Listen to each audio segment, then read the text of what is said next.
আলুর দম একবারে এইভাবে খেয়ে দেখুন, একেবারে অনুষ্ঠান বাড়ির মতো। এর স্বাদ মুখে লেগে থাকবে সব সময়। প্রথমে আমি কিছুটা চিনেবাদাম ড্রাই রোস্ট করে নিয়েছি, আর সেটা 1 চামচ মতো পোস্তর সঙ্গে বেটে নিয়েছি।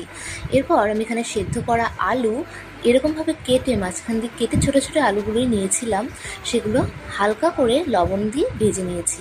এরপর কড়াইতে সাদা তেল দিয়ে একটু হিং ফোড়ন দিয়ে, একটু তেজপাতা আর একটা শুকনো লঙ্কা ফোড়ন দিয়ে এখানে আমি কিছুটা আদা আর কাঁচা লঙ্কা বেটে দিয়ে দিয়েছি। যখন মশলাটা ভাজা ভাজা হয়ে এসেছে, তখন ওই বেটে রাখা পোস্ত আর বাদামটা দিয়ে দিয়েছি। আপনারা চাইলে কাজু বাদাম বা আমন্ড দিতে পারেন। পর ভালো করে মশলাটা কষিয়ে ফেটিয়ে রাখা টক দই, জিরে, ধনে, জায়ফল, তেজপাতা, শুকনো লঙ্কা শুকনো খোলায় ভেজে গুঁড়ো করে এখানে দিয়ে দিয়েছি। পর ভেজে রাখা আলুগুলো দিয়ে এর জন্য সামান্য চিনি, পরিমাণ মতো জল দিয়ে কাসুরি মেথি আর গরম মশলা দিয়ে সার্ভ করুন লোভনীয় স্বাদের আলুর দম।